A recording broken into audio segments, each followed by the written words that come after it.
ख्रीस्त में माता पिता, भाइयों और बहनों, आज आगमन का तीसरा रविवार है।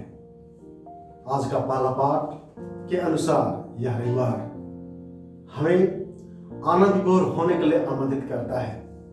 साथ ही साथ सुसमाचार भी दूसरों को बांटने में आनंद मनाने को कहा है। अतः आज के सुसमाचार के अनुसार विभिन्न वर्गों के लोग पूछते हैं कि हम इस आगमन काल में अपने आप को तैयार करने के लिए क्या कर सकते हैं तथा त्योहार कैसे मना सकते हैं। इसलिए पहला पाठ में नबी इस्राएल जनता को आनंद मनाने के लिए आमंत्रित करते हैं, क्योंकि ईश्वर उनके पापों को क्षमा प्रदान करेगा तथा उन्हें दुख संकटों से दूर करेगा। और मुख्य चीज यह है कि ईश्वर खुद उनके बीच उपस्थित होगा। आनंद मनाना अर्थात ख्रीस्त के इस संसार में दोबारा आने का नजदीकी यादगार है। अतः हम अपने आप को ईश्वर को स्वीकार करने के लिए तैयार करें। आज का सुसमाचार यूहन्ना बपतिस्ता के माध्यम से लोगों को तैयार व सचेत करता है ताकि वे ईश्वर का स्वागत कर सके। अतः हम सामान्य लोग यूहन्ना के इस आमंत्रण को सुनकर ईश्वर के उस बड़े दिन को मनाने के लिए क्या कर सकते हैं? यह सवाल अपने आप के लिए है। अतः सुसमाचार में यूहन्ना जनता, सिपाही तथा चुंगी जमा करने वाले लोगों से कहते हैं कि आप अपना उत्तरदायित्व ईमानदारी से करें, कोई छल कपट ना करें, साथ ही साथ शांति व एकता में अपने पड़ोसियों के साथ रहें और उनका ख्याल करने के साथ उनके जीवन के जरूरतमंद चीजों का भरण पोषण करें। यूहन्ना उन्हें अपना धंधा या व्यवसाय परिवर्तन करने व छोड़ने को नहीं कहता, लेकिन लोगों के साथ अपना व्यवहार और अपना नजरिया परिवर्तन करने को कहता है।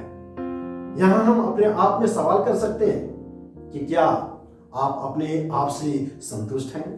क्या मैं अपने आप से संतुष्ट हूं? क्या मैं अपने आप के वेतन व मजदूरी से संतुष्ट हूं? क्या मैं अपने आप के पास जो भी है संतुष्ट हूं? और क्या मैं अपने साथ रहने वालों से संतुष्ट हूं? ये सभी प्रश्न आज हमें व्यक्तिगत रूप से पूछने की आवश्यकता है।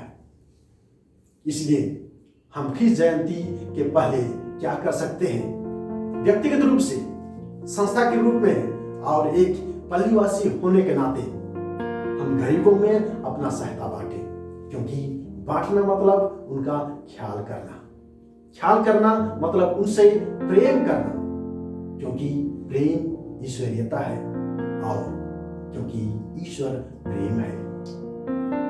कोलकाता की संत मदर टेरेसा कहती है, यह आगमन काल हमारे अपने लोगों की उपस्थिति की आशा है। तो क्या हमारे लिए ख्रीस्त जयंती हमारी आशा और आनंद हमारे प्यारे लोगों से बढ़कर है? तो क्या उन्हें अन्य लोगों की तुलना में जीवन का अधिक खुशियां मनाने का हक है? असली सवाल तो यह है कि क्या ख्रीस्त विश्वासी यीशु ख्रीस्त में जीते हैं? क्या वे दूसरे मसीह बनने की राह पर हैं? क्या वे परमेश्वर और अपने भाइयों और बहनों से वैसा ही प्रेम करने के लिए तैयार हैं जैसा यीशु ने प्रेम किया था?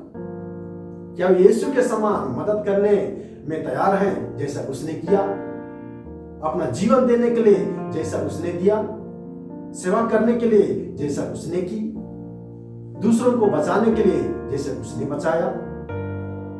जब यीशु सबसे दुखी और गरीबों के रूप में हमारे पास आता है, तो क्या दिन के सभी 24 घंटे यीशु के साथ रहना और उसे स्पर्श करना और उसकी देखभाल करना, भलाई करना और सेवा करने में अपना जीवन समर्पित कर सकते हैं? वास्तव में भलाई करना, सेवा करना और दूसरों के लिए अपना जीवन समर्पित कर देना ही ख्रीस्तीय होने का नाते जीवन में हर्षित और खुश रहने का एकमात्र रास्ता व तरीका है। यही ख्रीस्तीय जीवन का असली रहस्य है। वास्तव में यहूदा देश के बेथलेहम नगर में जन्मे बालक यीशु हमें गरीबी और प्रेम का यह पाठ सिखाने के लिए हमारे बीच इस धरा पर आकर पधारे।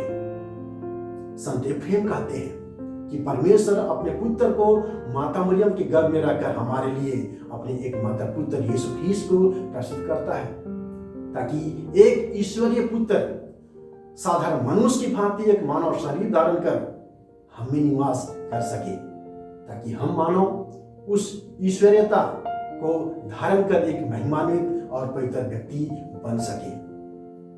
ख्रीस्त ने माता पिता, भाइयों और बहनों, वास्तव में बेथलेहम में जन्मे बालक यीशु हमारे बीच इसलिए आता है कि परमेश्वर हर जन्म में और हमारे समीप आ सके।